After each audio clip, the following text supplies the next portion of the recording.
안녕하세요. DJ 라니입니다. 오늘의 사연 시작해 보겠습니다. 구독자 여러분, 안녕하십니까? 저는 나이 40대 초반이 된 아이 둘 키우고 있는 주부입니다. 결혼을 한 뒤로 저는 꽃밭에서 아이들이랑 뛰어놀기만 할 줄 알았는데 이렇게 시궁창 같은 더러운 꼴을 보게 될 줄은 상상도 못했습니다. 여러분, 믿었던 사람에게 당한 배신이라는 것은 평생 지워지지 않는 상처로 남게 되더라고요.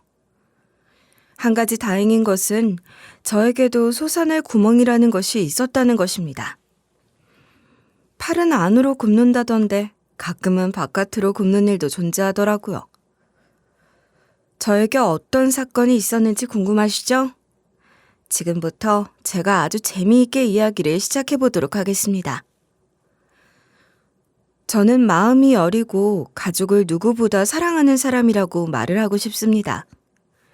제 입으로 제 성격을 여리다고 표현하는 게 조금 부끄럽기도 하지만 항상 가족을 최우선으로 생각하며 살아왔기 때문에 그런 말을 많이 들으면서 자라기도 했어요.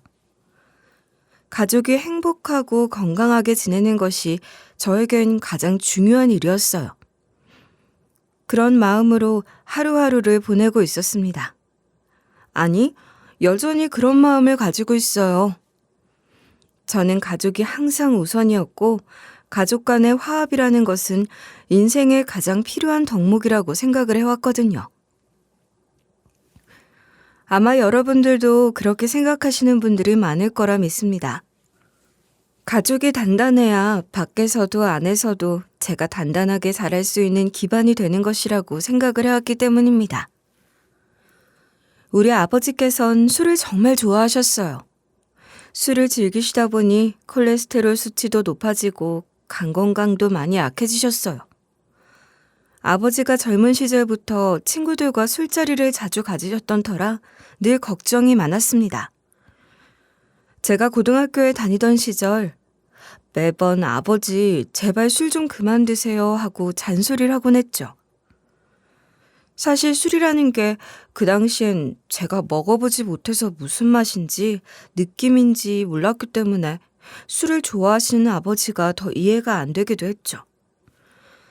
저희 아버지 술이라면 사족을 못 쓰셨는데 건강이 그렇게 좋은 편은 아니었거든요. 그런 분이 뒷일은 생각지도 않고 매일 술을 드시니까 제 입에서 잔소리가 안 나올 수 없더라고요. 아버지, 간이 약한 거 아시잖아요. 술 좀 줄이셔야 해요. 건강이 제일 중요해요. 도대체 자식들 고생을 얼마나 시키시려고 매일같이 술을 드세요? 너 벌써 나중에 이 아빠가 짐이 될까봐 걱정하는 거냐? 아이 마시는 걸 어떻게 끊냐? 한두 잔쯤이야 괜찮다. 이 정도는 약이지 약. 그럴 때마다 저는 답답했어요. 아버지, 매일같이 그렇게 드시다간 술 때문에 몸 다 망가져요. 하고 속으로 절절매었죠. 하지만 아버진 쉽게 마음을 바꾸지 않으셨어요. 원래 본인이 좋아하는 나쁜 것들은 끊기가 어렵다고 하잖아요. 그런 아버지의 마음을 이해하지 못하는 건 아니었지만 그러다가 가족들이 고생하게 될까봐 두려운 마음이 드는 것은 어쩔 수가 없었어요. 그러다 어느 날 우려하던 일이 결국 벌어졌습니다. 아버지 건강이 급격히 나빠졌기 때문이었어요. 병원에서 간경화 진단을 받으셨고 의사 선생님께선 이대로 가다간 간암까지 진행될 수 있다고 하셨죠. 그 말을 들었을 때 저는 너무 무서웠고 슬펐습니다. 아버지가 간암에 걸리면 가족 모두가 얼마나 힘들어질지 생각하니 눈앞이 캄캄했어요. 내가 이럴 줄 알았지. 그러니까 자식들이 술 좀 줄여라, 끊어라 할 때 말을 들었어야지. 이 사람이 몸이 이 지경이 되도록 술을 마시면 어쩌자는 거야. 그러니까 말이야. 우리 딸, 우리 아들 말을 진즉에 들었어야 했는데 그래, 지금이라도 내가 술을 무조건 끊으마. 이제 내가 술 절대로 입에 안 된다. 그 말에 저와 제 남동생은 안도의 한숨을 내쉬었죠. 하지만 술을 끊는 일이 쉬운 일은 아니었습니다. 처음엔 주변 친구들이 한 잔 더 먹는다고 죽지 않는다며 아버지를 계속 불러내기도 했거든요. 그럴 때마다 저는 참지 못하고 나섰어요. 아저씨들, 제발 제 아버지한테 술 권하지 마세요. 우리 아버지가 술 때문에 돌아가시면 누가 제 인생 책임질 건가요? 저는 대학도 가야 하고 결혼도 해야 하는데 아버지가 꼭 건강하셔야 해요. 제발 부탁드릴게요. 제가 그렇게 소리치며 화를 내자 아버지 친구분들도 놀라셨죠. 그리고 아버지도 저를 쳐다보며 무언가 마음을 먹은 듯 보였습니다. 그 이후로 아버진 친구들이 술을 권해도 나가지 않으셨고 술 생각도 점점 줄어들었어요. 엄마는 저를 보면서 흐뭇해하셨죠.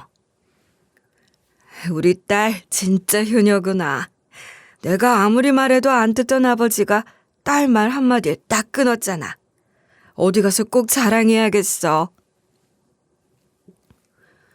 엄마가 그렇게 말할 때면 저는 살짝 부끄러우면서도 기분이 참 좋았어요. 내가 우리 가족을 지키고 있구나 하는 뿌듯함도 들었고요. 저에겐 남동생이 하나 있는데 우리 남동생도 저와 같은 마음이었어요. 그래서 우린 아버지 건강을 위해서라도 운동을 꾸준히 하기로 마음먹었습니다. 건강한 몸을 유지해야 아버지가 간암에 걸렸을 때라도 우리 가족이 잘 버틸 수 있다고 생각했거든요. 남동생은 저보다 3살 어리지만 아버지 일이 있던 그 시절부터 운동을 정말 열심히 했어요. 그게 저에겐 큰 힘이었죠. 남동생은 운동이 점점 적성에 맞는다는 걸 깨닫더니 나중엔 체육교사가 되겠다고 마음먹었어요. 누나, 나 체육교사가 될 거야. 아버지 때문에 건강이 얼마나 중요한지 알잖아? 나도 운동해서 사람들 건강 지키는 일 하고 싶어. 그 말을 들었을 때 저는 눈물이 날 뻔했어요. 아버지 덕분에 남동생도 자신의 꿈을 찾았고 열심히 노력하는 모습을 보니 참 대견했습니다. 남동생은 결국 사회체육학과에 진학했고 지금도 매일 운동을 게을리하지 않으며 자신의 길을 묵묵히 걸어가고 있어요. 저도 그 모습을 보며 힘을 얻고 우리 가족을 위해 더 열심히 살아야겠다는 생각을 자주 합니다. 돌아보면 그 시절은 참 힘들었지만 우리 가족의 사랑과 서로를 위한 마음이 얼마나 큰 힘이 되는지 다시 한번 깨닫게 되는 일이기도 했어요. 아버지가 술을 끊으시고 우리 가족 모두가 서로를 위해 노력했기에 지금까지 건강하고 행복할 수 있었던 거겠죠? 온 가족이 어떻게 보면 좌절을 할 수 있는 시기였지만 저희가 노력해서 이겨냈다는 생각도 들었거든요. 우리 엄마께선 동네에서 수선집을 운영하고 계셨어요. 동네마다 한두 군데쯤은 꼭 수선집이 있잖아요. 처음엔 세탁소도 같이 병행하셨는데 그 일이 쉽지 않았죠. 세탁물이 사라지는 일도 자주 있었고 세탁은 제대로 했는데 옷감이 상했다며 진상 손님들이 찾아와서 엄청나게 불평하는 일들도 많았어요. 사실 저희 세탁소에서 실수를 한 일이었다면 100% 변상을 해드리지만 대부분은 세탁소의 실수는 아니었거든요. 본인들이 상하게 만들어 놓고선 저희에게 덤터기를 씌웠다고나 할까요? 그런 일들이 반복되다 보니 결국 엄마는 세탁소 일을 그만두고 수선집만 운영하시기로 하셨어요. 아버지께서 아프셔서 세탁소 일을 혼자 감당하셔야 하는 상황이기도 했고 무엇보다 엄마 손재주가 정말 좋아서 수선 일이 훨씬 잘 맞으셨던 거죠. 제가 가끔 엄마 일을 도와드리면서 정리도 하고 간단한 손님 응대도 했어요. 그렇게 우리 가족은 오순도순 지내며 잘 살아왔습니다. 엄마가 바쁘실 땐 제가 옆에서 조용히 도와드리는 게 참 보람이 있었죠. 그런데 제가 고3이 되면서부터 진로에 대한 고민이 깊어졌어요. 동생은 운동을 열심히 하면서 체육교사가 되겠다고 꿈을 확고히 했지만 저는 도무지 뭘 해야 할지 몰랐습니다. 재능이라고는 없는 것 같고 공부를 아주 잘하는 것도 아니었거든요. 그냥 평범한 학생이었죠. 그래서 그때가 아마 제 인생에서 가장 어두운 시기였던 것 같아요. 진로라는 게 한 번 정한다고 해서 못 바꾸는 것도 아니었는데 그때는 왜 하나를 정하면 무조건 그것만 해야 한다고 생각했을까요? 아마도 덜 자란 어른이었기 때문에 그랬을 겁니다. 누나, 뭐 하고 싶어? 진로는 정했어? 나는 그러고 보니까 누나가 뭘 하고 싶다고 말을 하는 걸 들어본 적이 없는 것 같아. 그러니까 말이야. 아직 잘 모르겠어. 그냥 막막해. 나도 친구들처럼 하루라도 빨리 진로를 정해야 하는데 말이야. 나는 뭘 잘할까? 아무리 고민을 해봐도 답이 나오지가 않아. 그때마다 속으로 답답했죠. 나도 뭔가 잘하는 게 있었으면 좋겠다 하는 마음이 간절했지만 그런 재능이 없는 제 자신이 미워지기도 했어요. 그래서 공부에 집중하지 못했고 결국 수능을 망치고 말았죠. 재수를 하기로 결정했지만 친구들은 20살이 되어 신나게 놀러 다니고 꾸미기에 바빴어요. 그런 모습을 보면서 저도 밖에 나가 놀고 싶다는 생각이 들었지만 재수생 신분이라 용돈 받아서 놀러 다니는 것도 민망했고 마음껏 즐기지 못했어요. 그래서 자연스럽게 아르바이트를 시작하게 됐죠. 아르바이트를 시작하면서 저는 제 적성에 맞는 일을 찾게 되었어요. 그 일이 바로 커피 만드는 일이었답니다. 당시 바리스타라는 직업이 막 유행하기 시작하던 시기였거든요. 제가 커피에 관심을 갖게 되면서 이걸 제대로 배워서 언젠가는 커피 전문점을 차려볼까 하는 생각이 들었어요. 그래서 과감히 대학 진학을 포기하고 일을 시작했습니다. 처음엔 그냥 돈 벌려고 했는데 커피 만드는 게 이렇게 재미있을 줄 몰랐어요. 그래, 대학에 안 가면 뭐 어떻니? 네가 정말로 잘할 수 있고 재미있는 일을 찾으면 그걸로 된 거지. 카페에서 아르바이트를 하면서 커피에 대한 기본적인 지식을 쌓기 시작했어요.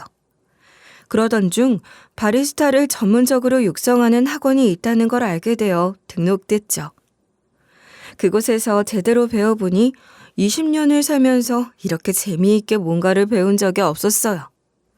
커피 한 잔에도 이렇게 많은 과학과 예술이 숨어있을 줄이야. 누가 상상이나 했던 일이겠습니까? 커피라는 건 그냥 입으로 넣으면 그만이라고 생각했었죠.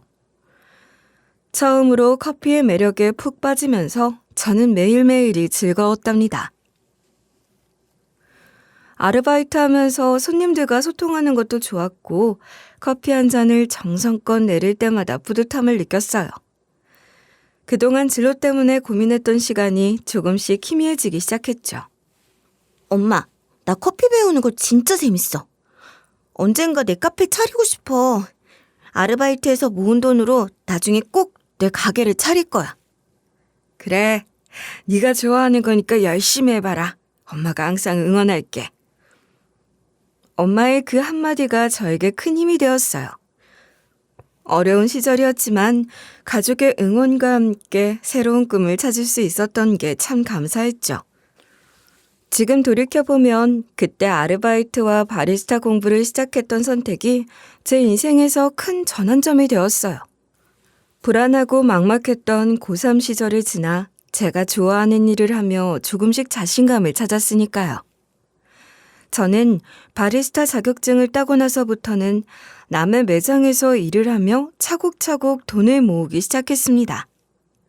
틈틈이 열리는 바리스타 대회에도 참가해서 상도 받고 제 라떼아트 실력을 뽐내기도 했죠.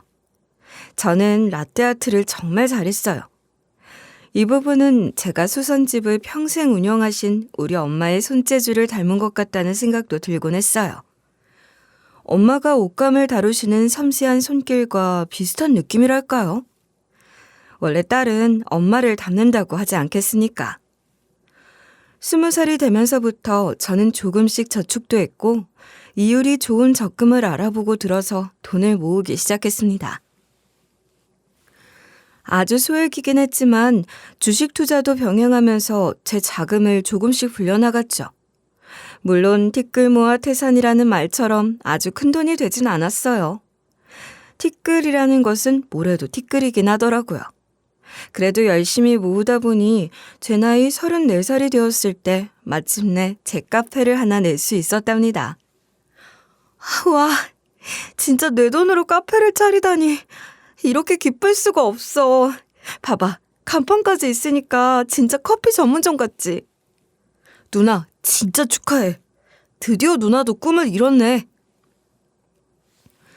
그때 저는 마음속으로 그렇게 감격했어요. 20살 때부터 꾸준히 커피를 만들며 번 돈으로 이렇게 제 가게를 마련할 수 있었다는 게 믿기지 않았죠. 세상엔 정말 많은 카페들이 있었기 때문에 처음부터 대박을 치진 못했어요. 하지만 우리 카페는 단골이 참 많았어요. 제가 커피를 오랫동안 배우고 연구하면서 원두도 직접 엄선했고 무엇보다 제 정성이 가득 들어간 곳이었기 때문에 열심히 매장 관리를 했거든요. 그러니 단골 손님들은 제 커피 맛을 좋아해서 일부러 우리 가게에 찾아와 주셨죠. 오늘도 역시 맛있다. 커피가 정말 깊고 부드러워서 좋다. 손님들이 이렇게 말씀해 주실 때마다 저는 정말 감사한 마음이 들었습니다. 그렇게 저는 카페에서 일하는 와중에 남편도 만나게 되었답니다. 제가 카페 위치를 일부러 카페들이 많이 모인 곳이 아니라 직장인들이 많이 다니는 거리 쪽에 작게 냈거든요. 저는 제 커피 맛에 자신이 있었고 또 제가 모은 돈으로 직접 가게를 차리다 보니까 인테리어에 크게 신경 쓰지 못했어요.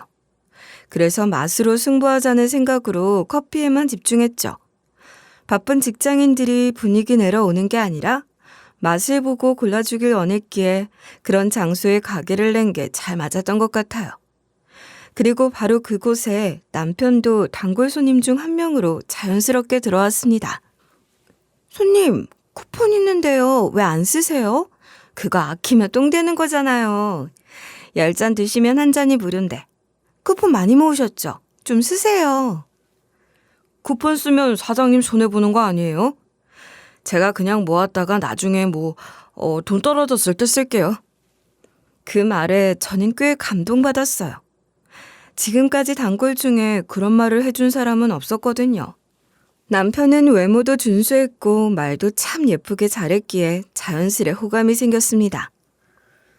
그 작은 대화를 한 것부터 저희는 조금씩 가까워졌고 남편은 가끔씩 가게에 들러 커피를 마시면서 저와 이런저런 이야기를 나누곤 했어요. 처음엔 단골과 사장님의 단순한 관계였지만 점점 서로에 대한 관심과 신뢰가 쌓였습니다. 물론 저 혼자 그렇게 느낀 걸 수도 있긴 했지만 저는 왠지 모르게 이 사람과 통하는 게 있다는 생각이 들었어요. 제가 예상을 했던 대로 남편에게 호감을 가진 건 저만의 마음은 아니었던 것입니다. 남편이 가게에 자주 오기도 했지만 가끔은 남편이 저를 따라서 시선을 옮긴다는 생각이 들 때도 있었거든요. 제가 도끼병이라서 그런 게 아니라 남편이 저를 계속 쳐다보고 있다는 그런 시선은 확실하게 느껴졌어요. 그럴 때마다 커피를 만들면서도 느껴지는 뒤통수 시선에 묘한 긴장감이 돌았죠. 저도 남편을 의식하지 않을 수 없었습니다. 서로가 서로를 의식하며 지내던 어느 날 제가 가게 문을 닫으려고 하는 시간에 남편이 나타났습니다. 설마 지금 마감 시간이에요? 정리 다 된 거예요? 네, 오늘은 손님들이 일찍 빠져서 5분 정도 일찍 마감했는데. 저도 지금 퇴근하거든요. 오늘 야근해서 조금 힘들었어서 커피나 한 잔 사가려고 했는데. 아, 그래요? 아메리카노 한 잔은 뽑아드릴 수 있어요. 아직 여긴 청소 안 해서요. 그런데 밤에 아메리카노 드셔도 잠 주무실 수 있어요? 지금은 샷 추가를 해서 먹어도 머리만 닿으면 바로 잘 수 있을 것 같은데요. 번거로운 거 아니라면 한 잔 주세요. 저는 그렇게 아메리카노 한 잔을 뽑아드리고 청소를 마저 진행했어요. 남편이 그날 마지막 손님이었는데 테이크아웃 잔에 커피를 들었는데도 가게 밖으로 나가질 않더라고요. 뭔가 더 필요한 게 있나 싶었더니 제 청소를 도와주겠다고 하는 게 아니겠습니까? 저는 당연히 괜찮다고 했죠. 어떻게 손님에게 일을 시킬 수 있겠어요? 그것도 청소 일을요. 그런데도 불구하고 남편은 본인이 도와주고 싶다고 박박 우기기 시작했어요. 결국 남편을 말릴 수 없었고 함께 가게를 마감하고 나서 지하철역까지 같이 걸어가게 되었습니다. 서로 눈치만 보고 대화도 하는 둥 마는 둥 하면서 묘한 긴장감을 느끼고 있었는데 남편이 용기를 내어서 저에게 먼저 말을 꺼내더라고요. 혹시 조금 덜 피곤하시고 시간도 괜찮고 하면 저랑 식사나 함께 하고 들어가실래요? 지금 집에 들어가서 뭐 시켜 먹거나 차려 먹으면 너무 늦어질 것 같아서요. 그래요? 근데 전 밥보단 술을 더 좋아하는 편인데요. 저는 이게 기회라고 생각했습니다.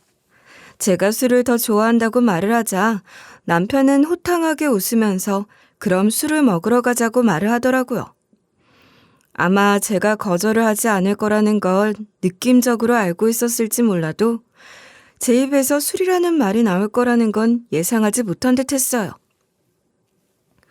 그렇게 저희는 술자리를 함께 했고 서로 번호를 교환한 뒤 본격적으로 연락을 주고받기 시작했어요. 대화가 참 잘 통한다는 걸 그때 알게 되었답니다. 아무래도 저희 둘 다 나이가 좀 있었던 탓도 있었겠죠. 저는 35살, 남편은 37살이었거든요. 저희의 연락은 실시간으로 이루어졌고 하루가 꽤 바쁘게 돌아가기 시작했어요. 틈틈이 서로를 챙기면서 연락을 주고받고 서로의 일상은 전부 공유하기 시작했죠. 그렇게 서로를 제 짝이라고 생각했는지 만난 지 6개월 만에 결혼 약속까지 하게 되었어요. 그땐 그 선택이 잘못된 것이란 생각은 전혀 하지 못했습니다. 결혼을 약속한 뒤부터 일이 일사천리로 진행이 되었습니다. 양가에 인사를 드리러 가기로 약속을 하고 서로의 집에 결혼하고 싶은 사람이 있다는 말을 했을 때도 역시나 똑같았어요. 그리고 양가 모두 결혼을 반대하지 않았습니다. 남편은 중소기업에 다니고 있었지만 꽤 괜찮은 회사였고 저는 개인 카페를 차려서 운영하고 있었기 때문에 시아버님도 저를 나쁘게 보지 않으셨죠. 시아버님은 꽤 꼬장꼬장한 성격이었지만 제가 내 능력으로 자영업을 차렸다는 사실에 대해 흡족해 하셨어요. 여자가 말이야, 자기 능력대로 가게 하나쯤 차리는 거 나쁘지 않지. 그런데 결혼하면 기본돌이는 하고 살아야 하는 거 알지? 나는 다른 것보단 손주는 빨리 보고 싶다. 다 늙어서 세상 사는 게 뭐가 재미가 있겠어? 집에서 애기 울음소리도 좀 나고, 손주 보는 재미라도 있어야지. 아버지, 제가 열심히 노력해서 떡두꺼비 같은 손주 꼭 보여드릴게요. 걱정하지 마세요. 그렇지? 우리 아들이 또 한다면 하는 남자 아니냐? 물론 제 생각과는 조금 달랐죠. 저는 카페를 운영하고 있었기 때문에 조금 더 진득하게 카페를 관리하고 싶다는 생각이 강하게 있었어요. 당장 결혼을 한다고 해서 아이를 바로 낳을 마음은 없었지만 그 자리에서 찬물을 끼얹을 수는 없었죠. 아무튼 준비는 성실하게 했고 결혼식이라는 인생의 어쩌면 갈림길을 바꿔버릴 수 있는 일을 치르게 되었습니다. 신혼여행도 너무너무 즐겁게 다녀왔기 때문에 신혼집에 입성을 해서도 남편이랑 별탈 없이 알콩달콩 잘 살 줄 알았어요. 그런데 웬걸? 곧바로 시집살이가 시작되었답니다. 놀랍게도 시어머니가 아니라 시아버지 때문이었죠. 왔냐? 내가 오늘은 말이다. 물어볼 게 있어서 말이다. 우리 며느라가가 운영하는 카페 말이다. 그 카페 시가가 어떻게 되냐? 시가요? 아니 그게 무슨 말씀이신지 모르겠는데요. 며느라가야, 너는 횟집도 안 가봤냐? 시가 몰라 시가? 그 카페를 팔면 얼마가 나오냐고. 그 돈으로 효도 좀 하라는 말이지. 나도 한 살이라도 젊을 때 세계 여행도 좀 가보고 손주도 떡하니 키워보고 싶다. 시아버님은 조금 짜증이 섞인 목소리로 말씀하셨어요. 사실 저는 카페가 자리를 잡긴 했지만 제가 원하는 만큼의 매출에는 못 미쳐서 더 연구하고 새로운 메뉴도 내놓으려고 했어요. 1, 2년 정도는 카페 일에 집중하고 아이를 낳고 싶었거든요. 그런데 시아버님은 전혀 그런 생각이 없으신 것처럼 보였습니다. 저는 난감해서 남편을 바라보았는데 우리 남편도 시아버지께는 꼼짝을 못하는 건지 뭔지 아무 말도 없이 딴청을 부리고 있더라고요. 그 카페인지 뭔지 말이다. 아주 작던데 구멍가게나 다름없는 거 아니냐? 당장 팔아라. 내가 원하는 거 하나도 안 들어줘서야 되겠어? 가게 팔아서 우리한테 좀 나눠주고 손주도 낳고, 어? 시아버님은 그렇게 독촉하셨고 저는 마음이 많이 무거웠어요. 그때는 어찌할 바를 몰라서 힘들었어요. 제가 평생 정성 들여 키운 카페였는데 그걸 팔아서 시아버님을 위해 쓰라니 말이죠. 저도 제 인생 계획이 있는데 시아버님의 요구 때문에 자꾸만 흔들리는 기분이었어요. 아버님, 저 카페 일 정말 재미있어요. 그래서 앞으로도 열심히 해보려고요. 아직 더 노력해서 카페가 잘 될 때까지 기다려주세요. 제가 카페 열심히 운영해서 돈 많이 벌어서 효도할게요. 제가 조심스럽게 말씀드렸지만 시아버님은 좀처럼 마음을 돌리지 않으셨어요. 그 구멍가게 운영해서 언제 돈 많이 벌겠냐고 무시하셨죠. 이런 갈등이 계속되면서 시댁 생활이 점점 힘들어졌어요. 저는 남편과도 이야기해보려고 했지만 남편은 회사 일이 바쁘다며 크게 관심을 보이지 않았어요. 저는 점점 외로움을 느꼈고 카페 일과 시댁 사이에서 마음이 지쳐갔답니다. 시아버님께서는 저에게 언제 아이를 가질 거냐고 자주 물으셨습니다. 아이를 가져야 집안이 화목해지는 거다. 빨리 아이를 가지거라.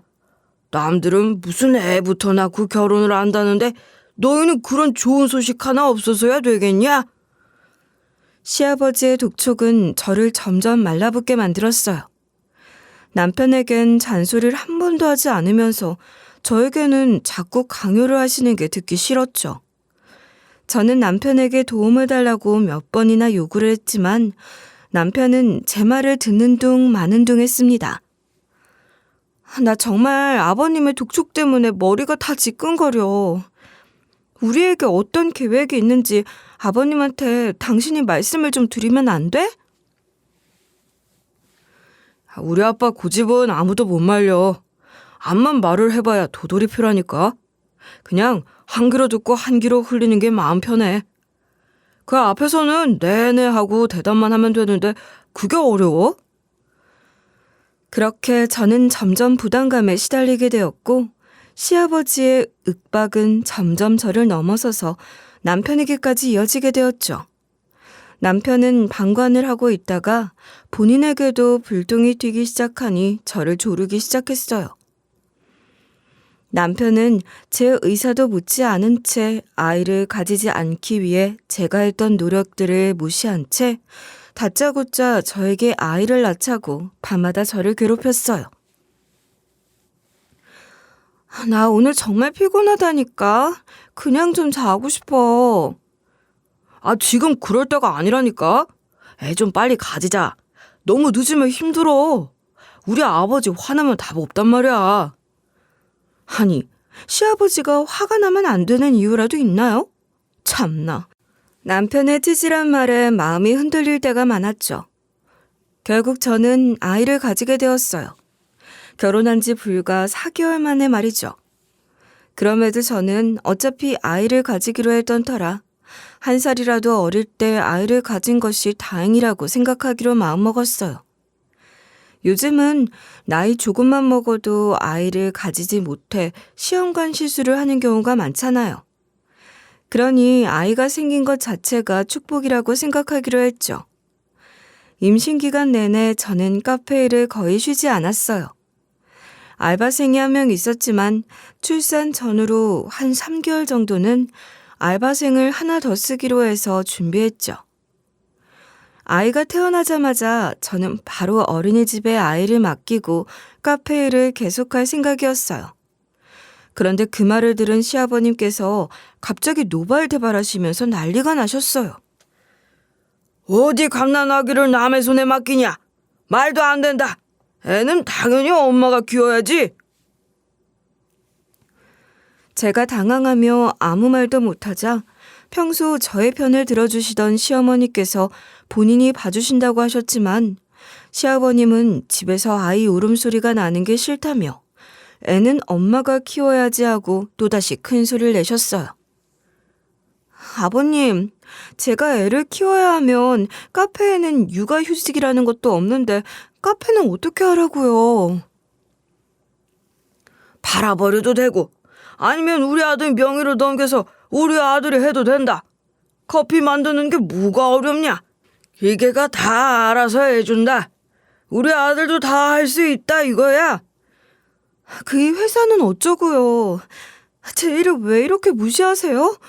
아버님, 커피 만드는 것도 정성이 들어가야 하고 전문적인 기술이 필요해요. 커피는 뜨거운 물만 있으면 누구나 탈 수 있는 거 아니냐? 어? 뭐 그렇게 대단한 일을 한다고 난리야? 에휴, 며느리까지도 나를 무시하네.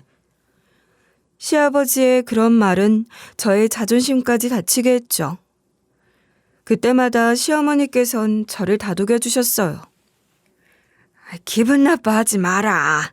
나라. 저 인간 때문에 이혼하고 싶었던 적이 한두 번이 아니야. 그래도 어쩌겠어. 100년가량 맺어서 살고 있는 거지. 저도 속으론 시아버님 때문에 이혼하고 싶다는 생각이 한두 번이 아니었어요. 하지만 한 번 맺은 인연이 쉽게 끊어지지 않는다는 현실에 부딪히면서 힘든 마음을 애써 눌러야 했죠. 시어머니가 제 편에 꾸준히 들어주셨기 때문에 그나마 버틸 수 있었어요. 하지만 반복되는 상황 속에서 저는 점점 지쳐갔고 하루하루가 버거웠어요. 아이도 키우고 카페 일도 해야 하는데 시아버님의 압박과 무시, 남편의 무관심까지 더해져 마음이 점점 피폐해졌죠. 시어머니의 위로가 아니었다면 도망치고 싶었을 겁니다. 사실 우리 시어머니는 정말 착하신 분이었어요. 며느리인 저를 늘 생각해 주시고 제 눈치도 많이 보시곤 하셨죠. 그 마음 씀씀이가 너무 고마웠어요. 그런데도 우리 시어머니가 자란 세대, 그러니까 우리 어머님 세대는 참 달랐어요. 여자는 집안일을 해야 한다고 생각해서 바깥일을 해본 적이 거의 없었죠. 그런 시어머니께선 전형적인 전업주부로 남편 품에 안겨 사시는 분이었어요. 그래서 시아버지와 이혼할 생각 같은 건 감히 하지 못하셨던 거죠. 저는 그런 시어머니가 답답하기도 했지만 동시에 그 마음을 이해하려고 노력했어요. 그리고 참 안쓰럽기도 했죠.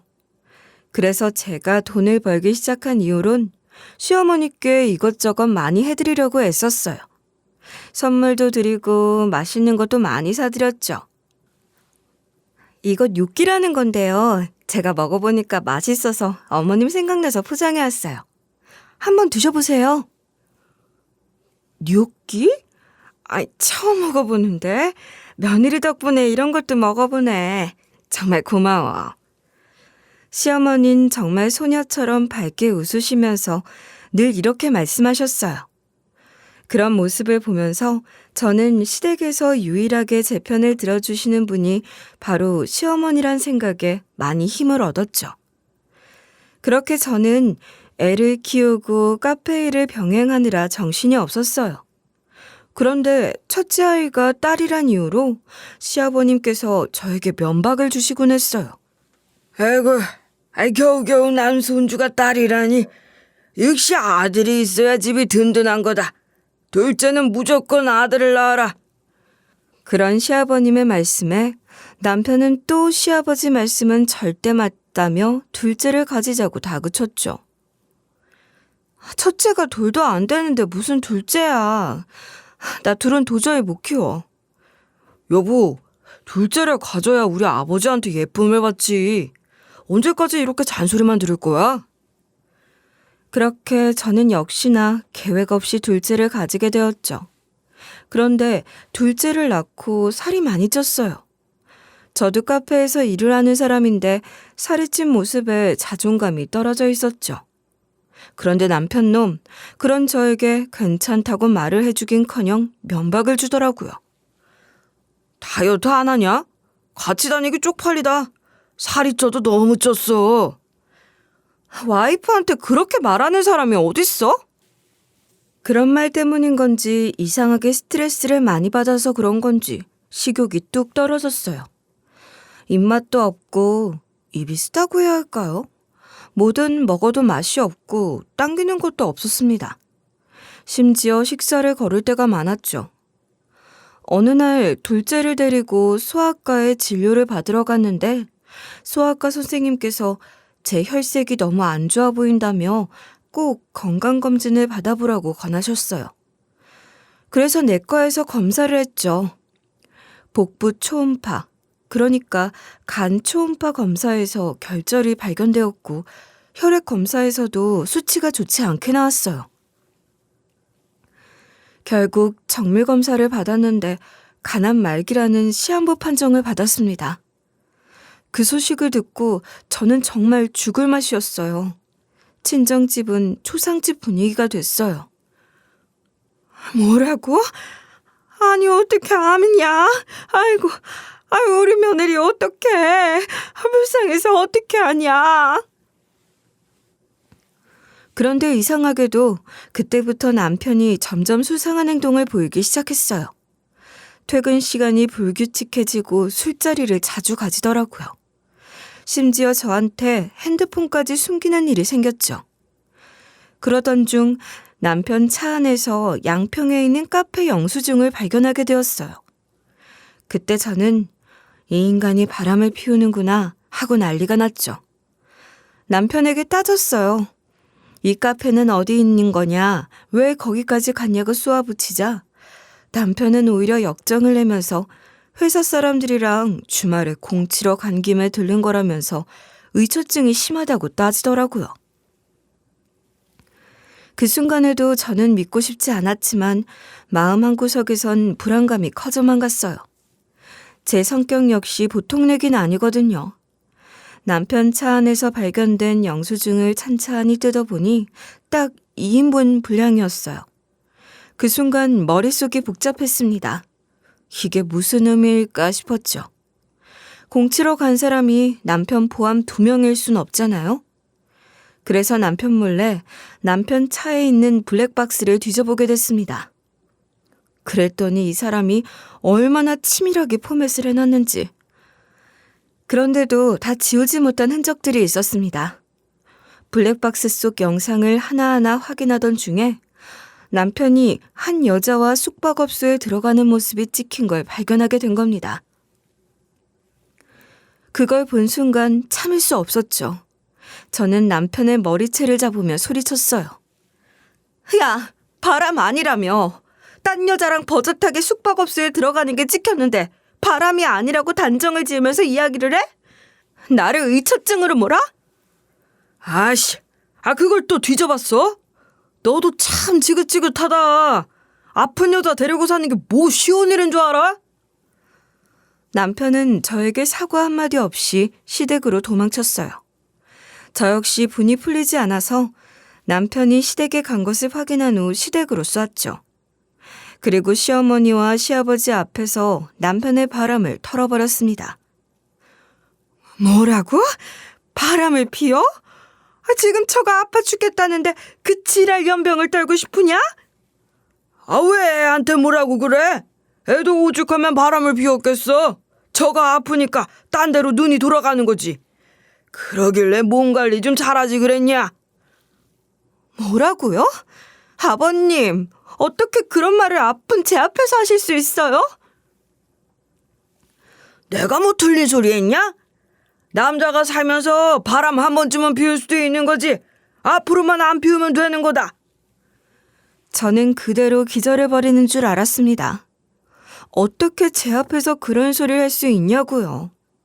하지만 시어머니께선 강경하게 남편을 나무라며 제 편을 들어주셨고 결국 남편은 저에게 사과를 하고 2번 다시는 이런 일을 만들지 않겠다고 약속을 했죠.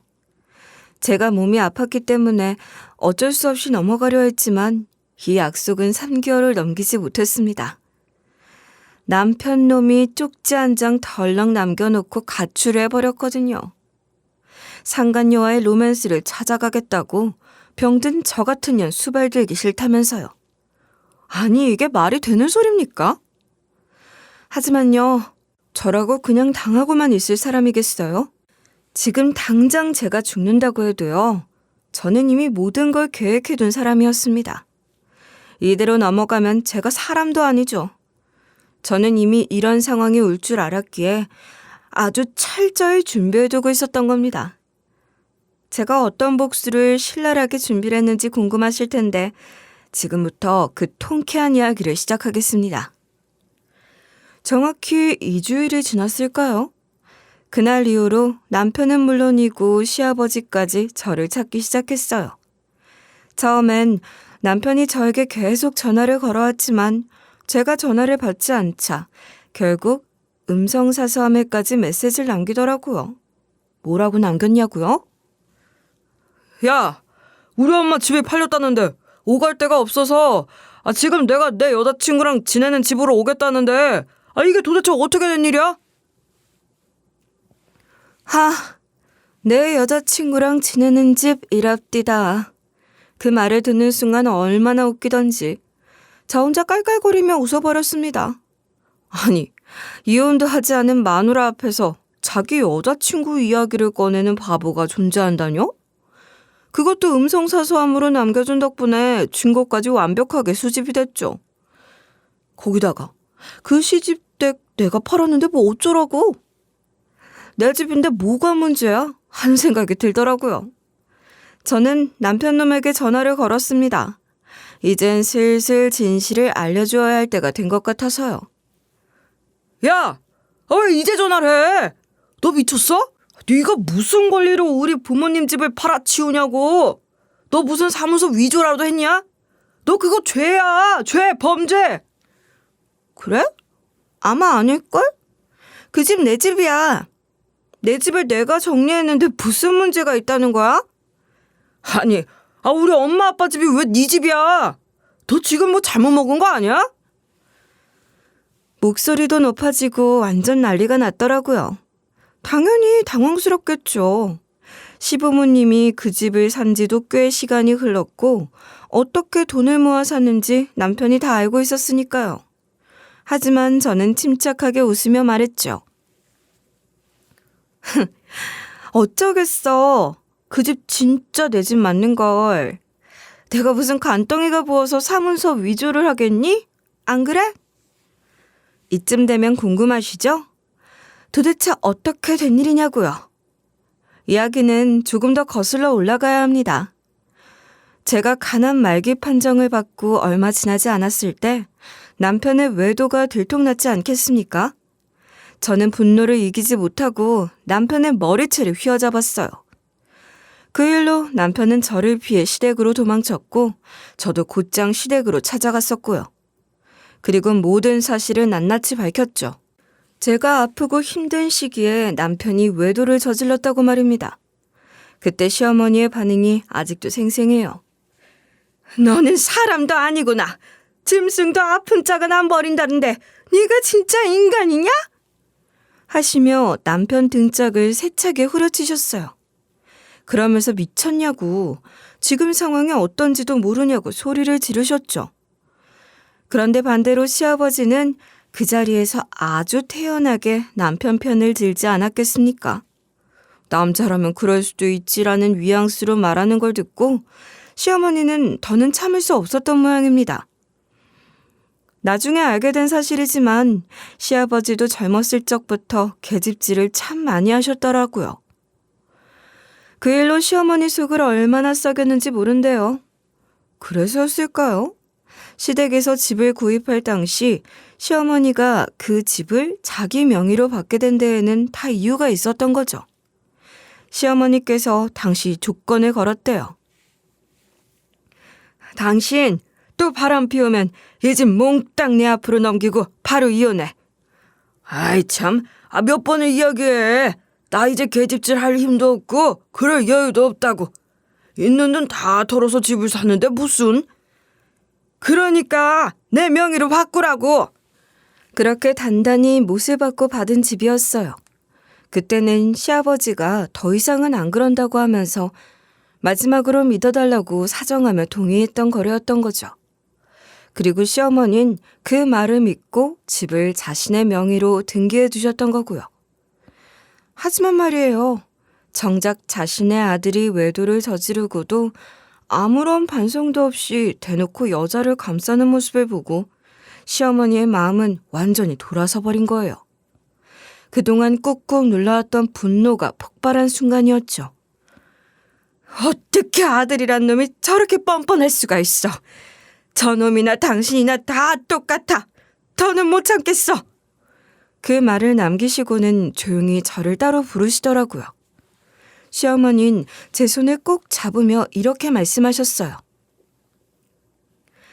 내가 지금까지 참고 산 건 이 집 하나 때문이었다. 그런데 보니까 내 손자가 더 중요하더라. 내가 이 집 네 앞으로 넘길게. 내 아들? 필요 없어. 넌 적어도 사람답게 살아왔잖아. 어머님, 시댁을 제 명의로 돌려주신다고요? 아니, 그러면... 난 더 이상 저 인간들하고 놀아나고 싶지 않다. 우리 며느리, 당당한 내 며느리 편 들어주고 싶어. 나는 못했던 짓거리들 너는 할 수 있다. 지금이라도 해야 해. 그 순간 저는 눈물이 왈칵 쏟아졌어요. 아무도 제 편이 없을 줄 알았는데 시어머니만은 끝까지 제 편이 되어주신 거였죠. 그 후 모든 절차는 아주 조용하고 신속하게 처리되었습니다. 남편은 전혀 눈치채지 못했죠. 저는 그 집의 새로운 소유주가 되었고 시어머니는 저에게 모든 권리를 넘기고 시골로 내려가셨습니다. 여기 더는 정이 안 간다고 하시면서요. 그리고 정확히 2주 후 그 집이 팔렸고 남편은 저에게 전화를 걸어왔던 거죠. 그런데요, 참 아이러니하죠. 저에게 그렇게 상처 주고 떠났던 사람이 결국 저에게 구걸하듯 다시 연락을 해온다는 사실이요. 그것도 본인의 여자친구와 함께 머물던 집에 시아버지께서 들어간다고 하자마자 정신이 번뜩 들어서 연락이 온 거죠. 정말이지 이보다 더 통쾌한 복수가 또 있을까요? 시어머님께선 처음부터 제 편을 들어주셨어요. 나는 우리 아들이 설마 그 피를 그대로 이어받았을 거라고는 정말 상상도 못했다. 미안하다. 내가 시골로 떠난다고 해서 너에게 피해를 입히는 일은 없을 거야. 너도 이혼하고 모든 걸 다 정리했으면 좋겠다. 내가 준 집 판돈으로 앞으로 생활은 할 수 있었으면 좋겠어. 치료도 잘 받았으면 좋겠고. 어머님 마음은 정말 감사하지만 정말로 제가 이 집을 받아서 팔아치워도 될지는 모르겠어요. 따지고 보면 어머님 재산이고 어머님 미천이잖아요. 다 늙어서 이런 거 필요 없어. 그동안 나도 연금 부어둔 거 있고 적금 탈 것도 있다. 시골에서 자급자족하면서 살 건데 그 돈이면 충분하지. 네가 받아야 한다. 그래야 내 아들놈한테 제대로 복수라도 하지 않겠어? 난 말이야, 세상에 바람 피우는 놈들이 제일로 싫어. 어머님, 그렇게까지 제 편을 들어주시니 저도 더 죄송스러워요. 그냥 저희 애들이 그 바람 피운 여자 손에서만 안 키워질 수 있게 도와주시면 되는데 저는 그것만으로도 충분하거든요. 그러자 시어머니께서는 책상을 꽝 치시더니 울분 섞인 목소리로 말씀하셨어요. 아주 오랜 세월 동안 차곡차곡 쌓인 것 같은 울분이었습니다. 그 미친 년을 어떻게 내 며느리로 들이냐? 나는 절대로 못 받아들인다. 네가 악착같이 살아. 네 손으로 네 새끼들 다 키워. 그리고 내 아들놈이랑 깨끗이 이혼해. 그래야 그 여자도 그놈도 사람 구실 못하지.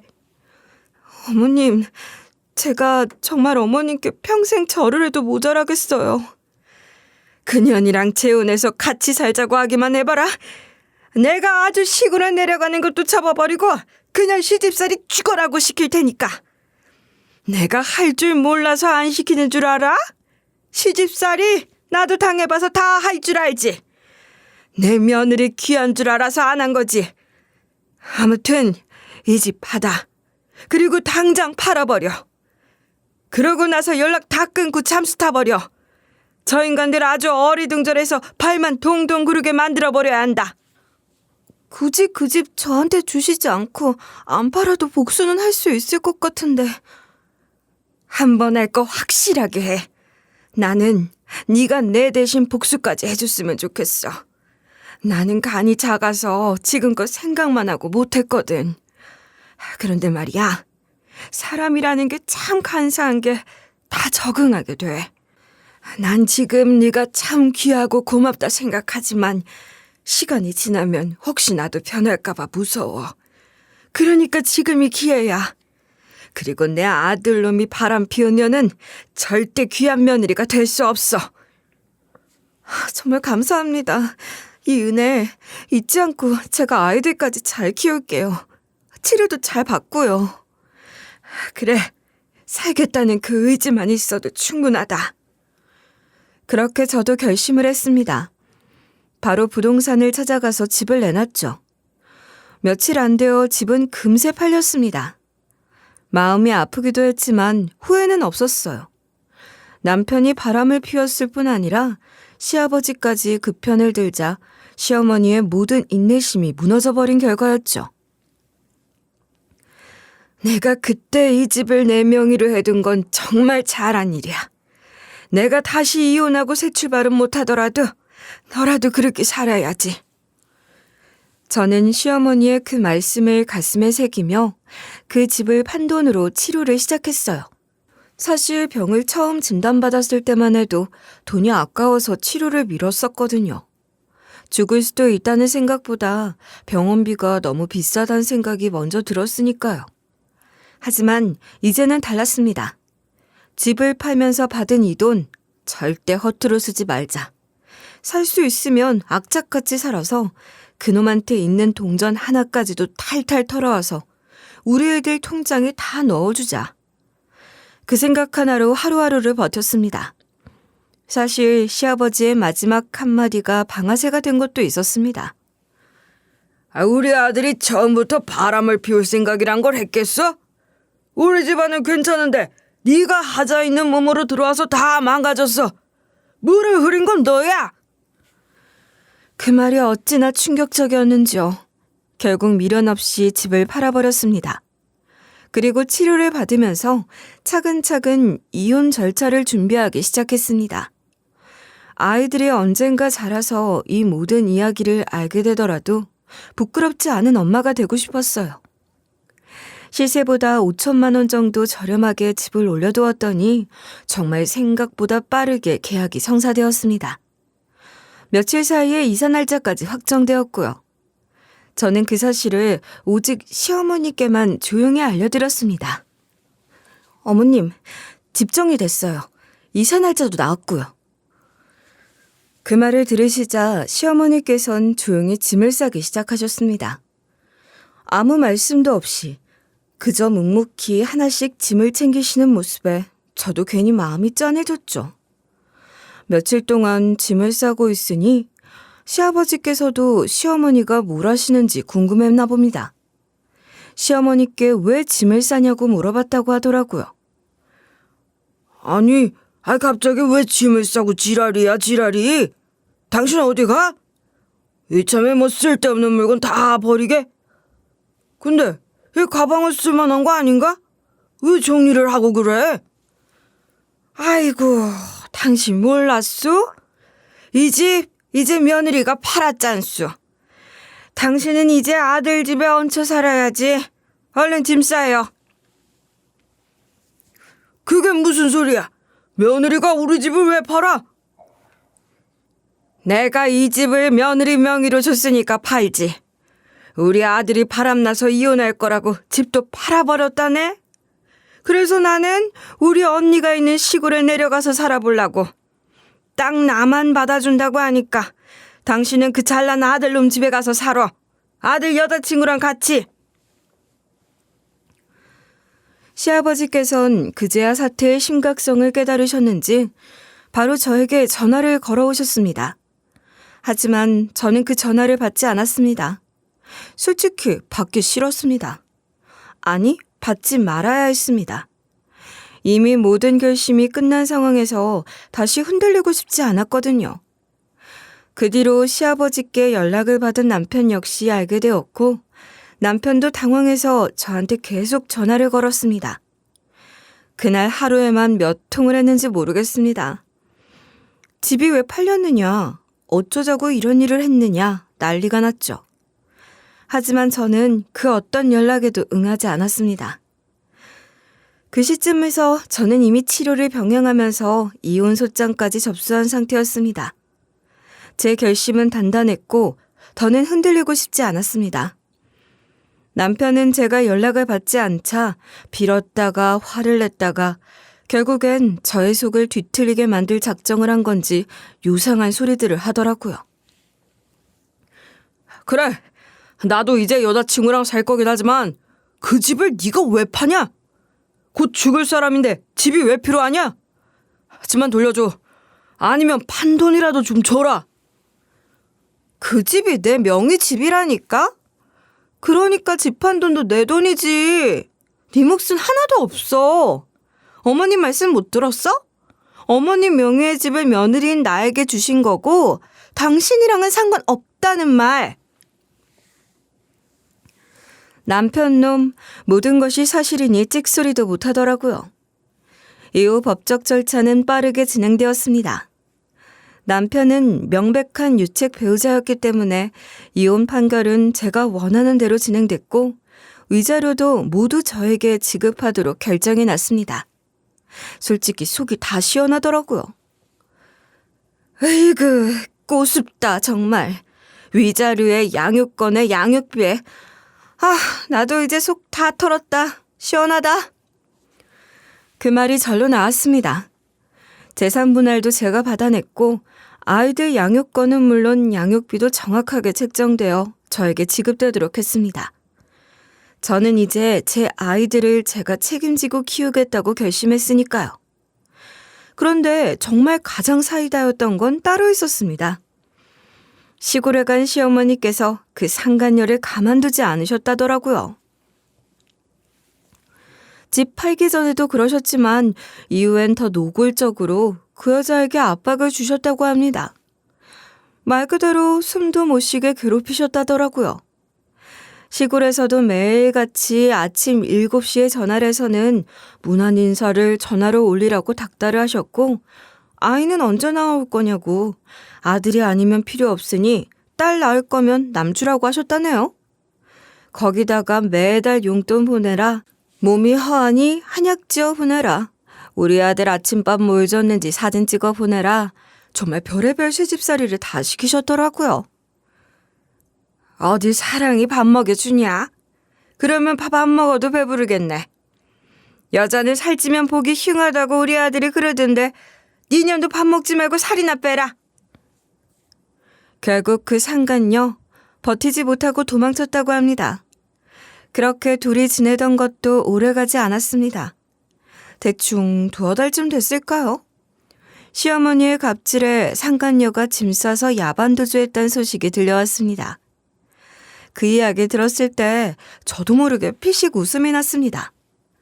그 사람들 그럴 줄 알았습니다. 한때는 사랑한다고 그렇게 목숨 걸던 사이였는데 현실 앞에선 허무할 정도로 쉽게 무너지더군요. 결국 남편 놈은 아무도 곁에 없는 상태로 남았고 저는 저만의 삶을 다시 시작하게 됐습니다. 치료도 꾸준히 받고 있고요. 몸이 조금씩 좋아지는 걸 느낄 때마다 시어머니의 선택이 얼마나 고마운지 모릅니다. 어머님이 아니었으면 전 아직도 아이들 손도 못 잡고 눈물만 흘리고 있었겠죠. 심지어 그 사람이 상간녀랑 같이 살기 시작했던 집도요, 보증금 하나 없는 월세방이었습니다. 한마디로 남편 놈도 집 한 칸 없이 떠돌이 신세가 된 거죠. 그 사실을 알게 된 시아버지께선 정말 난리가 나셨습니다. 야, 너 미친놈 아니냐? 여자 하나 잘못 만나가지고 이게 무슨 배가 망신이냐? 집도 잃어, 마누라도 잃어. 말년에 이게 무슨 쪽박이냐고? 진짜. 가뜩이나 정신 사나워 죽겠는데 아버진 좀 가만히 있으라고요. 그렇게 호통치시던 시아버지, 그리고 남편놈 둘 다 저한테 찾아와서 빌기 시작했습니다. 얼굴에 철판을 몇 겹은 깔았더라고요. 저에게 손이 발이 되도록 싹싹 비는데 아이들까지 들먹이면서 가족이라는 게 하나로 똘똘 뭉쳐야 되는 거 아니냐고 읍소하는 꼴이 제법 웃겼습니다. 아픈 제 앞에서 어떤 막말을 뱉었었는지 기억조차 못하는 사람들 같았어요. 제발 집 하나 구할 수 있게 돈 좀 줘. 내가 애들 아빠이기도 하고 우리 아버지도 다 늙어서 어디 갈 곳 하나 없잖아. 응? 그딴 말에 제가 흔들릴 거라고 생각했던 걸까요? 웃음만 났어요. 이미 저는 재산도 제대로 챙겼고 감정적으로도 정리를 끝낸 상태였습니다. 그런 사람들한테 더는 흔들릴 이유도 여지도 없었죠. 남편과 시아버지는 시어머니가 계신 곳도 찾아갈 수 없었습니다. 왜냐고요? 우리 시어머니도 이제 결심을 하셨거든요. 평생 가족을 위해 헌신하시고 억눌려 살아오신 분인데 이제라도 본인의 삶을 살고 싶으시다고 하시더라고요. 저는 그 마음을 100번 이해했습니다. 그래서 제가 선임했던 믿을 만한 변호사를 소개해 드렸어요. 저희 시어머니의 이혼을 깔끔하게 도와주실 이혼 전문 변호사를 말입니다. 어머님, 변호사분 인품도 좋고 일도 잘하세요. 걱정 마시고 상담 한번 받아보세요. 그래, 이왕 이혼하는 거 뽑아먹을 거 다 뽑아먹고 이혼하게 변호사 선임해버리자.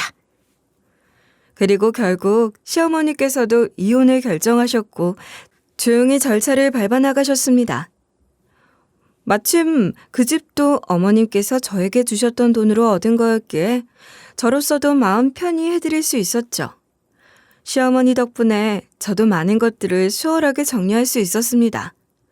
그리고 지금은 시어머니도 저도 각자의 삶을 잘 살아가고 있습니다. 무엇보다 반가운 소식이 하나 더 있었어요. 제가 스트레스 없이 하고 싶은 거 하면서 살다 보니 몸 상태가 점점 나아지고 있다는 거예요. 정말 거짓말처럼 컨디션이 좋아졌습니다. 23회 항암 치료까지 마치고 최근에 CT랑 MRI 촬영을 했는데요. 담당 교수님께서 그러시더라고요. 조금이긴 하지만 종양 크기가 줄었습니다. 아주 미세하지만 분명히 줄었어요. 그 말을 듣는데 눈물이 핑 돌았어요. 이게 얼마나 기쁜 일인지 모릅니다. 매일매일, 아니 초 단위로 생명을 연장하고 있는 저에게 그 한마디가 얼마나 큰 힘이 되었는지요. 그렇게 저는 오늘도 살아갑니다. 비록 시한부 판정을 받았지만 하루하루 감사하며 말이에요. 저는 아직 할 일이 많고 정리할 일도 남았거든요. 아이들을 위해서라도요. 그 사이 남편놈은 어떻게 됐냐고요? 그 사람은 결국 시아버지와 함께 살고 있다고 들었습니다. 근데 들리는 말로는 맨날 싸운대요. 두 분 다 성질이 보통이 아니시니 말년이 참 괴로우시겠죠?